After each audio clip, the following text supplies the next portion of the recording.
very good to see everyone. Welcome to the second creative practice sharing session for the UBI Arts Lab.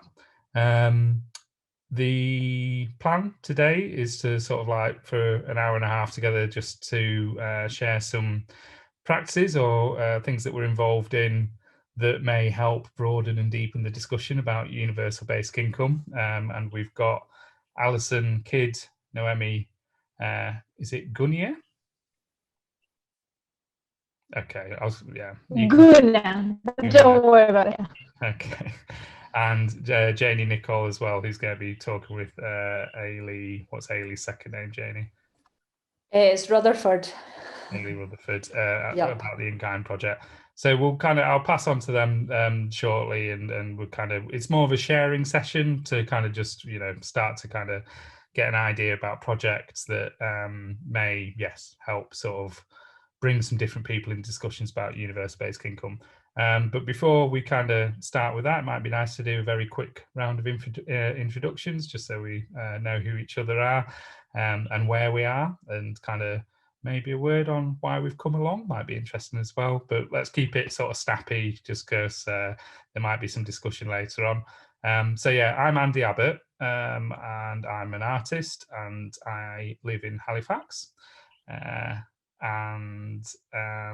I've been interested in universal basic income as an artist for quite a while, and along with Toby Lloyd, and Gilly actually helped to get this sort of UBI Lab Arts thing set up. So I'll pass on to Toby, because I also know that he's suffering a little bit from after having his jab, so we can get you out of the way, Toby. Yeah, hi everyone, I'm Toby. I'm co-founder of UBI Lab Arts with Andy. I'm in Newcastle. I'm doing a PhD, a practice-based PhD in art at Newcastle University, and I'm looking at universal basic income and how participatory art practice can be used to communicate it. And I'll pass on to Gilly, unless you want to. Hello, Gilly. Well, I'm just not getting things right today. Hello, I'm Gilly. I live in Newcastle. I'm a choreographer and academic, and I want UBI. I need to pass on to Noemi. Hi, I'm a Romanian performance artist living in London, and I'll tell you loads more in a few minutes when I present my project. So I pass on. Just let us know who you're passing on to, Noemi. I think you just got cut off there. Oh, sorry. Oh, no. I'm passing on to Renate. Thank you. So I'm Renate. I'm based in Dunbar, and that's near Edinburgh in Scotland. I'm a designer maker, and I work in social care. So obviously I'm interested in social justice, and I also want UBI. I'll pass on to Steve. Oh, right. Can you hear me? You can hear me, right? Okay. I'm Steve. I live in Leeds. I'm afraid I'm not involved in any specific UBI projects, but I've just got an interest in it. I think in many ways it's the future, so I just wanted to pick up some ideas and thoughts from this meeting, really. So I'll pass on to I can't see anybody in the screen who hasn't. Helena? Okay. Hi, I'm Helena. I'm based in Aberteifi in West Wales. I once upon a time was an artist, and now I work for an art centre, and I don't practice anymore. But I'm really interested in spreading the word about UBI within both the kind of visual arts community that I'm part of, and also my local community.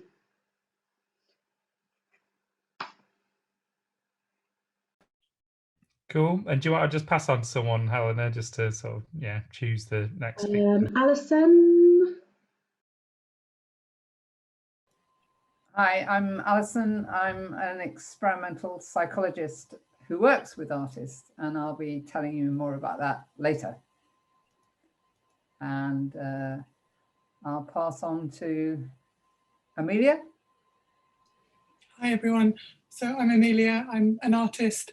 I'm not really involved in anything specific about UBI, but I'm interested to learn more about it and to see how different artists and creatives are engaging with it. And now I have a memory test about who to pass on to. So I'm going to pass on to Cam.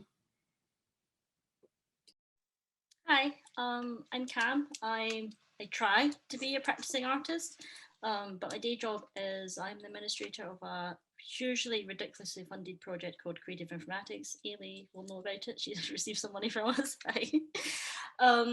which is quite interesting because we're kind of UK government funded. So it's very interesting in how they try to leverage what in kind is. So I'm really interested to hear about that project. But on the side, I'm also the treasurer at Visual Arts Scotland. And we're undergoing quite a change in basically just how we can help support sustainability within the visual arts sector. So UBI is really interesting. So yeah, so I'm here with that hat on, not the Creative Informatics hat on. Excellent, thanks, Cam. And is there anyone that is it? Well, you've not got many people to choose from now, have you? I'll go with Ailey since I mentioned her already. Hi, I'm Ailey. I'm an artist based in Glasgow, and I back in 2018, is that right, Janie? Janie and I started a project called In Kind, which has had a wee bit of a hiatus recently maybe, but looks at, I guess, the in-kind economy of the arts, and also we sort of started creating a set of demands really for some of the things that we kind of workshop this collectively with people who are involved in the project. People would like to see that might actually solve some of the issues of some of the disparities in the arts, and UBI is one of those things. And I'll pass to Janie. Okay, hi there. My name is Janie Nichol and I'm a visual artist based in Glasgow. So I suppose I've got a socially engaged practice as well as a studio practice, and I've been freelance for about 20 odd years. And more recently, I've been involved in Scottish Artists Union, and I'm now working there part-time 2 days a week as projects and campaigns manager, having been president of SEU for a bit and stuff. And I'm also on the board of Engage, which is the national organisation for gallery education. So yeah, I've got a couple of hats, 2 or 3 hats. Yeah, anyway, we're going to talk about In-Kind project later on. Okay. That's fantastic. Is there anyone? Thanks, Is there anyone? I think that's everybody. Yeah. Yeah, I think we had Scott, who was just dipping in and out there. So I think if Scott, you want to introduce yourself, or just say who you are, just maybe pop something in the chat for us, and we'll come back to that. But yeah, transparency's sake, we're recording this meeting because we like to keep an archive of the presentations and stuff. So it will be made public on through our YouTube channel, which hasn't wildly gone, taken off yet, but of course one day it'll be there. And the format for today is just a sharing session. I suppose those of us that have come from a visual arts background, which is quite a few of us, are sort of used to this in the group critique format. So people will be presenting. We are opening up the questions and kind of wanting to, get a bit deeper into it. And that's how we'll do it. It's sort of 15 minutes for each person, maybe, to share their bit of practice. And then we'll have 15 minutes for questions, and we'll move through it in that format, if that's all right. But seeing as we've got all the speakers here, I think we can just sort of keep the pace at whatever feels natural and organic. I've kind of opted just to, for those that are this is the first session that you might have come along to, the Universal Basic Income Lab Network is a kind of, go on Toby, I'm sorry, I'm going to make a mess of it. That's all right, don't worry. So UBI Lab Network started maybe like in 2018, I think, in Sheffield. It was a group of people who sort of came out of the Festival of Debate, which is a series of talks and events which is going on at the moment, actually. And I think Alison mentioned Steve Tubbs. I don't know if anyone's heard of Steve Tubbs, who was Stockton mayor and started a UBI. He's called Michael. Michael Tubbs, that's right, sorry. I think he's going to give a talk at the Festival of Debate later on this month.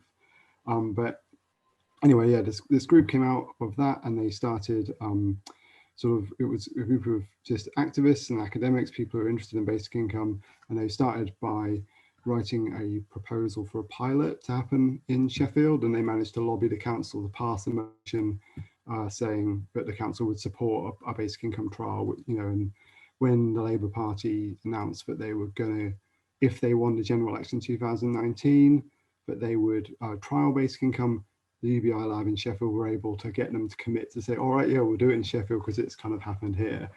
And out of that, I started UBI Lab Northeast in Newcastle, and I think I was the 4th lab. And then the pandemic happened, and now there's labs all over the world. I think there's about 30, I think there's 38 labs now. Not all of them are geographic. Some of them are UBI Lab Arts, but there's also UBI Labs Women, UBI Lab Disability, and there's talk of things like UBI Lab Religion and UBI Lab Refugees and stuff like that. And I think the original idea was a way of, like, one, just sort of press ganging politicians as a way, local politicians as a way of sort of gaining more legitimacy for the policy, but also as a way of sharing resources. We were, especially at the time when I started, we were looking up at Scotland and sort of seeing the progress which CBINS had made along with the Scottish government's feasibility study, and kind of thinking, how can we, sort of share resources and also sort of build a wider campaign for it. And, just being aware that having a logo at the top of an email makes politicians take a bit more notice, or other people take a bit more notice, as ridiculous as it sounds. And so, as part of that, I thought, I've been working on UBI stuff as an artist, and again, just sort of looking at Alien and Janie's project, sort of, demanding basic income out of that. And it's kind of like, this is something which seems to make a lot of sense for artists. So we should start a UBI lab for artists. While we were doing that, we kind of were aware that we wanted to be as inclusive as possible. So, UBI Lab Arts is meant to encapsulate or meant to represent all kinds of creative practitioners or artists, or whatever sort of clunky term you might come up for it. So musicians, performers of any kind, but we're also aware that a lot of people who support artists, so that might be people, sort of people like people on this call who might have been an artist and now work for an organization, or even just technicians and stuff like that. They should, arts workers should be represented by UBI Lab Arts, and also recognizing that a lot of those people, if their day job might be the cleaner or the taking the box office at a theatre, but they're probably doing that to support their practice, or attempting to support their practice. So I think that's kind of the main gist of it. But just to be aware of it, we are sort of connected to a wider sort of network who have been very successful in things like getting local councillors and mayors who were up for election last week to pledge for UBI. So now that they've become elected, we can sort of say, oh, you sign that pledge, we can kind of hassle them a little bit more. So there are people doing the more kind of political, engaging with politicians and policymakers and stuff like that, which we have kind of, in theory, like have access to, or, I go to those meetings and stuff like that. So if anyone does want to come more involved in that, or if you wanted to join one of the other groups, let me know and I can put you in touch with the right people. Also, if anyone wants to join, we do have a WhatsApp group, which is like the YouTube channel, pretty dormant at the moment, but if anyone does want to join that, please get in touch. Okay, I'll hand back over to Noemi. Thank you, because that's you know that history much better than I do, and I would sort of reduce it down to nothing. So but I think as kind of as Toby said, really the UBI Lab Arts network is the umbrella thing that we are a subgroup within, is there to sort of push for pilot schemes of UBI in various towns and places. And the idea of having the UBI Lab Arts group was not to say, oh, we should have a universal basic income for artists. It was more as a way of bringing artists that are interested in pushing out the idea about universal basic income to other people. And just as our first kind of couple of sessions, we were sort of, quite open about that. Okay, how would we approach that? What might we, want to say we're doing, which is where this idea of the broader definition of artists and art workers came from, but also, you know, we had some discussions about, well, are we just artists that are kind of here to be propaganda makers for universal basic income, or illustrators of why it's a good idea? Or do we want this to be a kind of group where people are coming together to unpick what universal basic income is and whether it's a good idea and what the alternatives were? And I think what we sort of settled on was something in between, which is that we want to be a kind of group that's coming together that, yeah, is for practitioners and people with a kind of creative practice and that are working in that field, who are interested in broadening and deepening the discussion about universal basic income. So that's really what we're kind of, you know, hoping to share today through the case studies. We've had 2 other sort of sharing sessions, so if you want to go back through and look at those, that's fine. And yeah, well, let's get started. As I say, it'd be nice to sort of pass on to the people that are doing the talking today and sharing what we're up to. So Noemi, I think it's going to go first. Are you happy to introduce yourself and just tell me how to do your tech? Perfect. Hi, let me know if the internet is playing up at any point. I really hope it doesn't. Nobody else is in my house, so I'm hoping for the best. So just to say a little bit about my background, I am a Romanian performance artist. So I've lived and grown up in Bucharest until I was 19, I think. And then I moved to France, where I went to drama school. And afterwards, I came to London and did an MA in performance design and practice. And I started becoming interested in economics and politics when I moved to the UK, and I was surprised to experience a bit of culture shock. It's a weird place. It was very weird growing up in the post-Soviet space right after the fall of the Berlin Wall, because there was a combination of still a lot of old socialism, but a lot of cutthroat capitalism. So it was interesting to compare that to France and the UK. And the reason why I'm saying this is because you'll see it reflected in my project, I think. I trained as an actor in France, and for the performing arts, they have an amazing system in France and Belgium called intermittence, by which if you have worked 500 contractual hours in the year afterwards, you receive a basic income. It's not really a basic income there. It still depends on how much you've earned, but the minimum is, I think, 1,300 euros, which even for Paris is plenty to live on if you live a very simple life. So I left that place knowing that that was possible, but whatever, there's a lot of xenophobia. I wasn't really getting any work there. So I went to uni, and my dissertation was on how to defeat neoliberalism through performance by means of collaboration, participation, and sustainability. And through uni, I co-founded the duo We Are Cheap Thrills. And we focus on comedic and surreal ways of fixing the world. So yeah, we've made 5 short films and 2 plays, and yeah, we strike a fine line between very geeky and serious, and absolutely literal and stupid and surreal. So now, Andy, if you'd like to show the little video of the UBI project.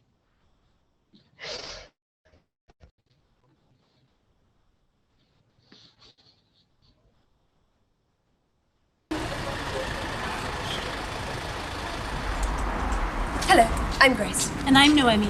We are researchers from the Orange House Action Clinic. We are interested in finding out what the people of Roman Road think about universal basic income. Have you heard about it? Let me familiarize you with that. So universal basic income is essentially receiving enough money to cover your basic needs. It could be, say, £1,000 a month that you would receive, no strings attached, tax-free. It's for anyone and everyone, no matter your age or your income. It's an idea that's existed for years and years and is becoming increasingly more popular. We trialed it in Canada, Kenya, India, Finland, Uganda, the United States, and this is what people thought. What do you think? We love it! But it's all hypothetical. It's all up in the air. It doesn't exist. Yet. but our research indicates that universal basic income could boost your immune system, your financial immune system. It's like vitamin C, but UBI. Universal basic income. So what do you think? What are your financial woes? The potential benefits of this new include stability, time with your family, time with your community, education, vacation, new skills, hobbies. So, what are you deficient in? Tell us. Come, take an orange. Choose one. Which one calls you? It's food for thought. Taste the difference. Taste the difference. Taste the difference. Taste the difference.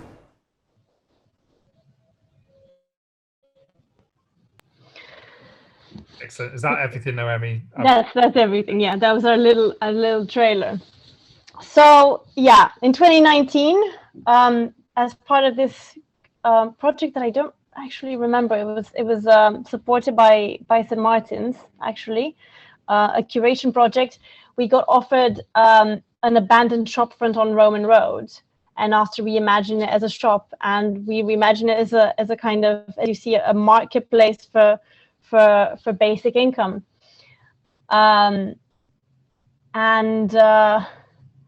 We were giving away, we were doing a kind of spiel similar to what we were doing there to the audience, it was a ticketed event, but people were coming off the street as well. Ticketed but free, obviously. Just that they had this map drawn out, and we would give them the oranges. A bit more background, both me and Grace were actors. We were before we kind of solidified this practice, we were still working actors. So I don't know if you know such people, but the way they survive is through service jobs and a lot of promo jobs. So pathetically, we've created a promo job for ourselves through this project, despite never enjoying this kind of jobs. But no, it does work. So I was very moved by how genuinely happy people were to be receiving free oranges.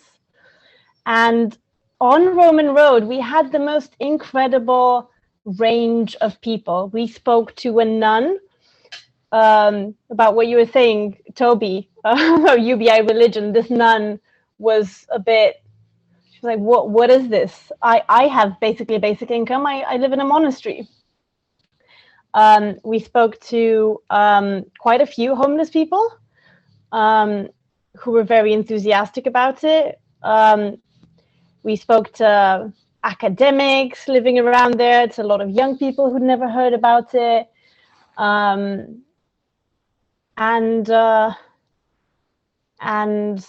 was really chuffed because coming from both not having English as my first language,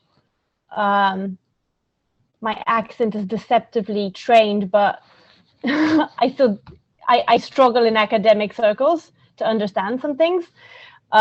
So it's been difficult to get into economics. And last year I did this course where I met Toby and Gilly with Merrifield School of Economics in Australia. Anyway, I really wanted a way to make economics really simple and really easy to engage with and not a bore. And also, I wanted us to do something where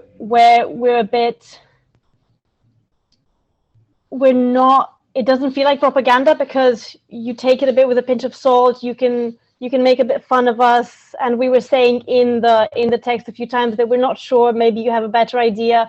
So it didn't feel like, it felt like it was opening up to dialogue rather than telling them that this is the good way, because in all honesty, I don't know that that's the good way.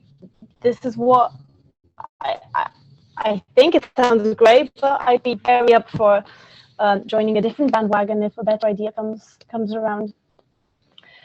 So yes, then we also had Barb Jacobson with us as an expert. So whenever somebody would actually want to learn more, we'd send them to Barb so we could continue our little performance. And then with the kind support of UBI Labs, because we were getting a lot of oranges. We were getting 300 oranges.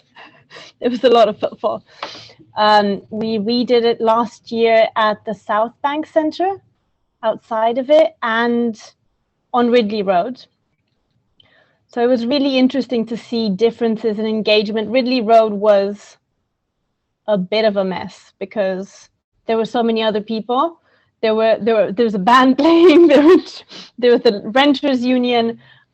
We weren't actually able to perform traditionally in any way because nobody was listening. So it was more of an actual flyering and giving away of oranges. But we really felt like it was a good tone to promote this really simple, this really complicated idea. And we've just put in an R&D application with the Pleasance Theatre because they really liked, we showed them this video and they really liked it, and hopefully we'll get it. We'd like to make a short musical. Bad dancers, we're terrible dancers, but we live for dancing.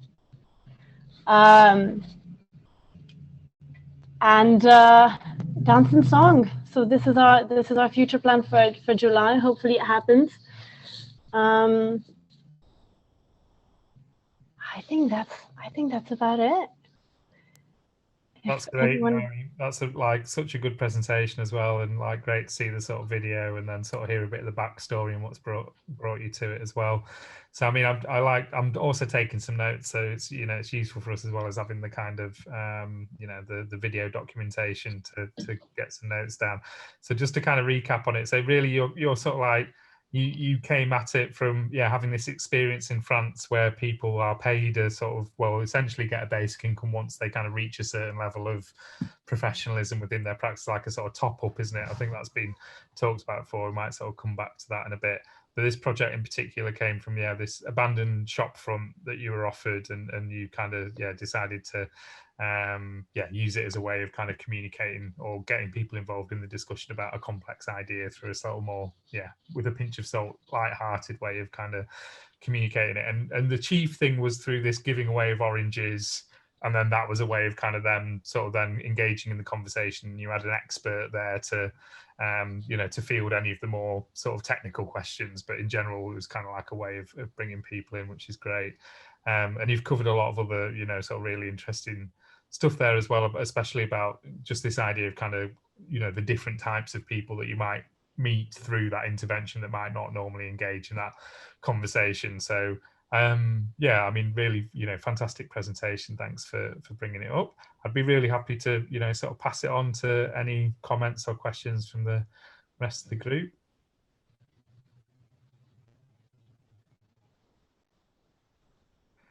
Or whilst people are sort of like brewing on that, I mean, put them in the comments in the chat if it's easier. Renate said it's genius, which I think is Thank you, very kind. Very good point. So I was just wondering, so with this marmalade. Oh, that would be nice. So sorry. Hans mentioned that you could, if it was held in Dundee, you could make marmalade, from the oranges that are sort of given away as well. So maybe there's like an economy around the fruit that's being given away or where they came from. But actually, that's quite a good point. Where did the oranges come from?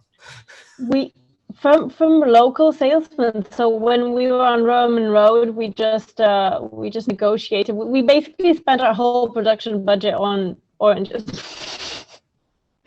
But I think it was really well worth it because people were I couldn't believe it. Lots of people who I'm sure they could have afforded to buy an orange, but they were so moved to receive an orange on the street. So it was worth it. That's great. And I mean, I would like to kind of maybe hear a little bit more about just that experience and kind of like, I mean, clearly I suppose that you were in you're as actors doing that. This isn't a market research, there's a tongue-in-cheek element to it, so people know that they're kind of entering a sort of space of fantasy anyway, but you were giving them real things to sort of take away. And was there any kind of suspicion or all sorts of reactions? Did everyone sort of take you up on the invite, or did you have people returning, or were there some like?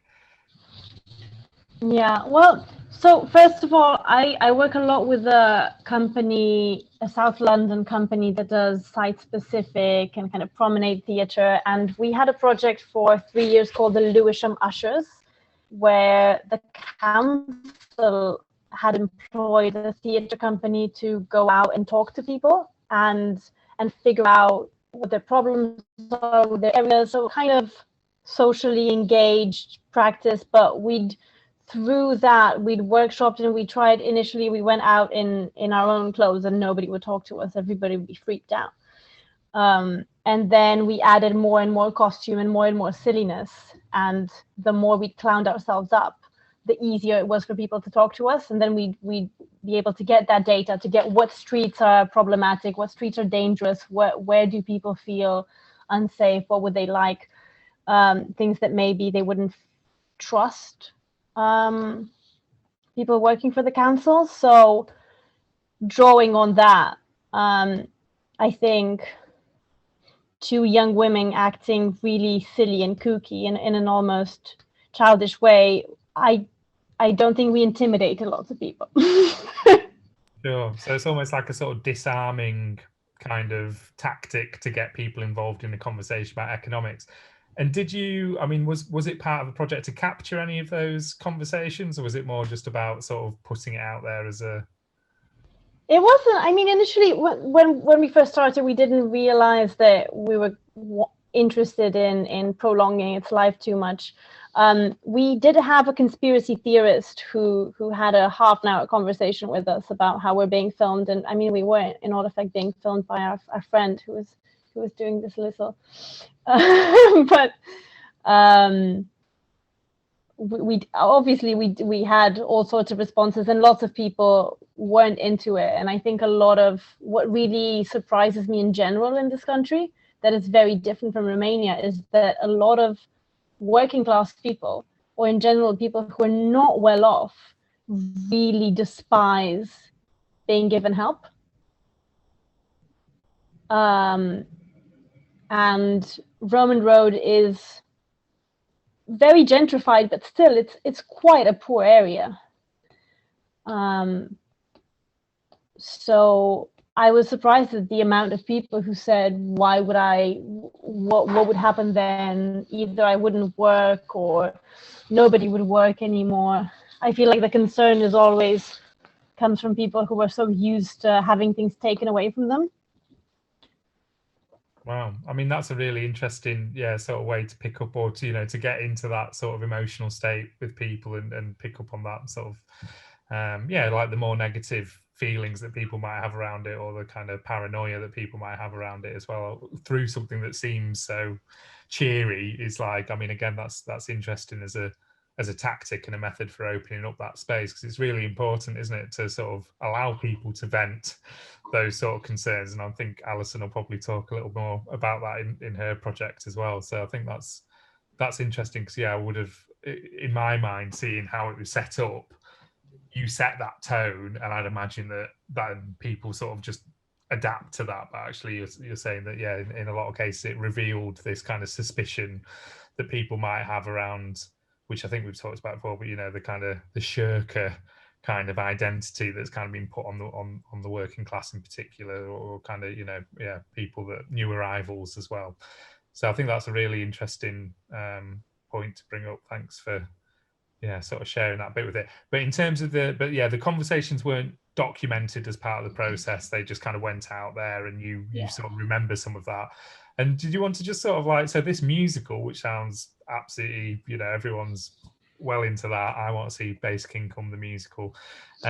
So would that draw on this experience, or this kind of like dialogue with people as well? Is it sort of part of the same project, or? Yeah, I mean, our proposal was we have a good friend who's a movement director, and we noticed that people on the street, we're mostly interested in engaging in doing something very commercial that engages people on a very basic entertainment level, to get that seed planted in their mind, and to give them a good time. So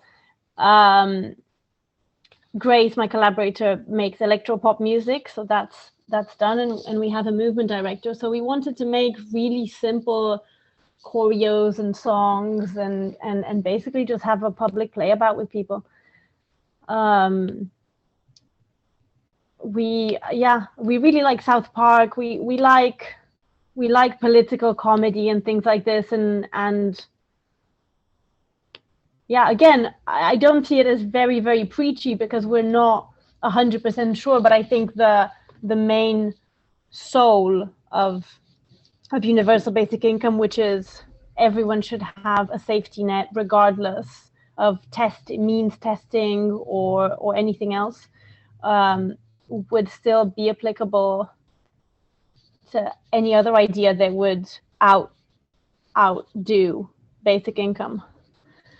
Yeah, I mean, I think that sort of point that you're making about, you know, the joy element of university often is forgotten about in the kind of like in the conversations about what, you know, what it is and how it would work. And it's like, well, it's obviously going to make people, you know, well, obviously it will. The idea is that it would make people happier. So kind of, I think actually sort of presenting it in the way that you've done with that sort of energy is really important. I'm realizing that I'm sort of, this is just a bit of back and forth. And one more thing. A question or go on, Noemi? And one last hope that I have is that after this year of the pandemic, I hope that people would actually be more open to it, because I think so many people were either in the situation of being furloughed or on benefits or on the self-employment grant. And with all of them, you're in a situation like I've been on the self-employment, but only covering really my rent with it. So I've been in the situation of having to figure out how much I can work to not lose that. It really improves your life qualitatively because you start demanding more from your employers. You start caring about yourself a bit more and not just engaging in the rat race. I know there's a lot of people who have had horrible misfortunes and who are not going to be in this bucket, but also maybe a few more people that we can bring into this Facebook group. And that's a really important thing also, you know, the sort of pre-pandemic, post-pandemic divide around universal basic income is just something, I mean, so just to clarify, you haven't yet done this intervention after the pandemic. You did it, it's all before. I mean, that would be... I did too during the pandemic. Okay. And did they have were the conversations different then? Did people relate to it in a different way? Not really.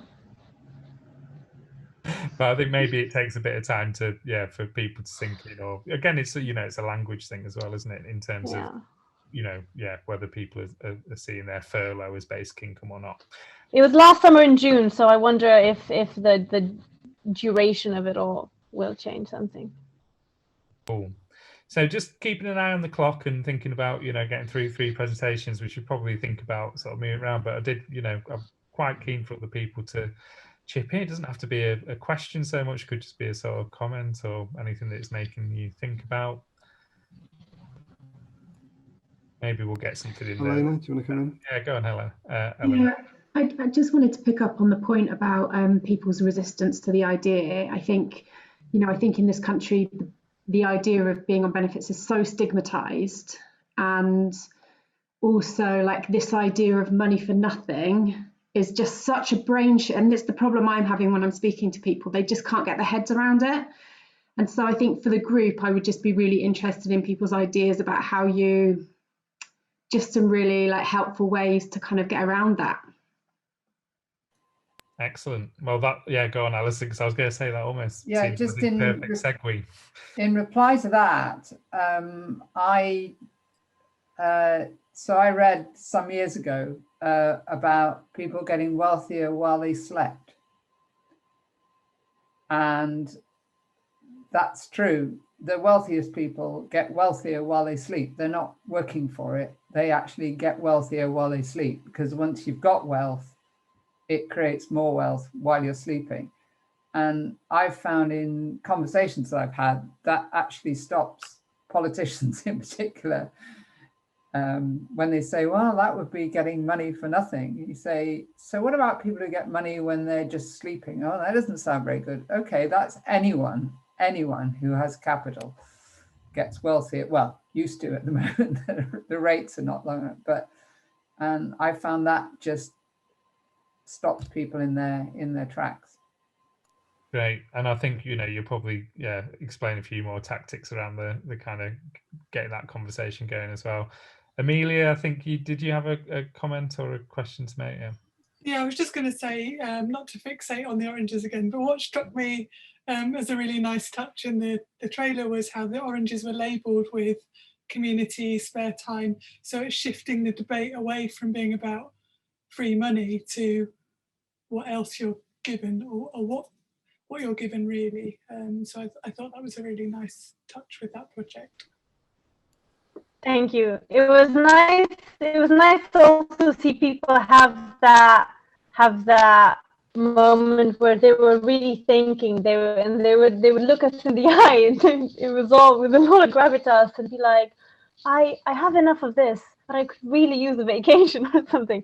I felt like there was a lot of consideration in them making that choice. Or sometimes I'd say, you can take two, and she's like, oh, you can take two? You can take as many as you want.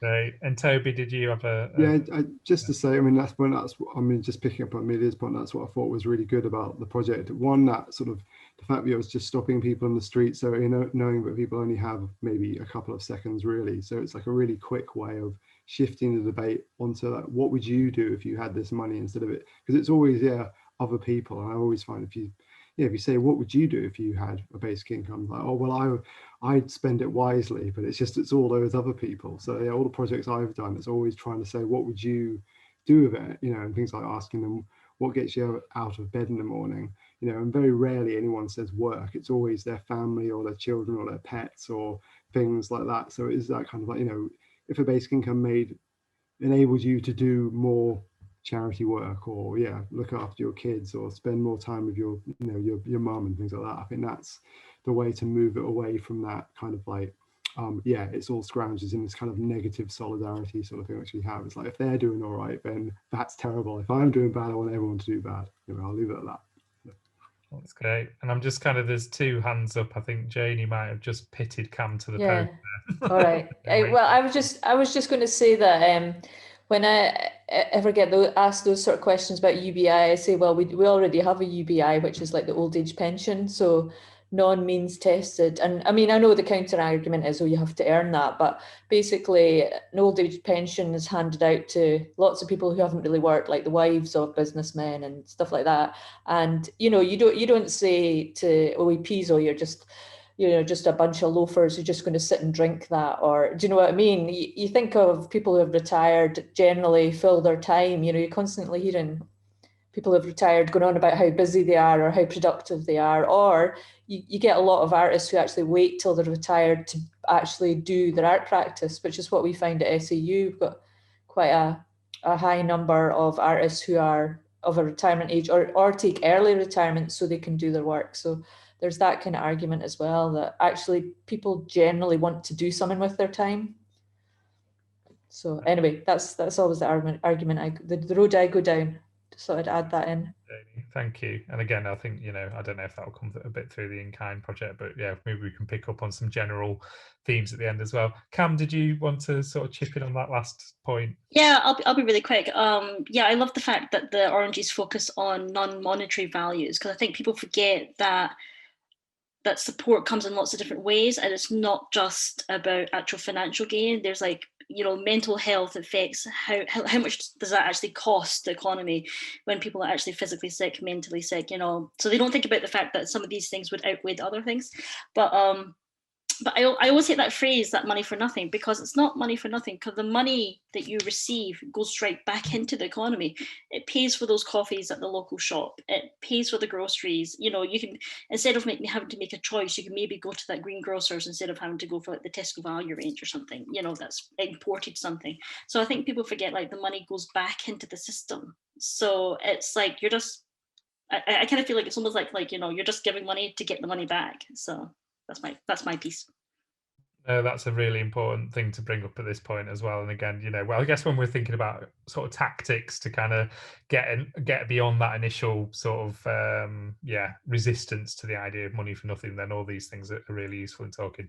So thank you very much, Noemi. That was a fantastic sort of provocation for us, and great way of opening it up, and, you know, really good energy as well. Loads more that we could talk to you about, and hopefully we'll sort of be able to, you know, pick up on all these things throughout the other sessions as well. And I'm sure we'll refer back to it. But just for now, keep it sort of moving along, so we kind of, you know, I think we'll the idea is, we said on Facebook group we'll finish at 8:30, but if we can do it any earlier, then we will. I just don't fancy rushing people.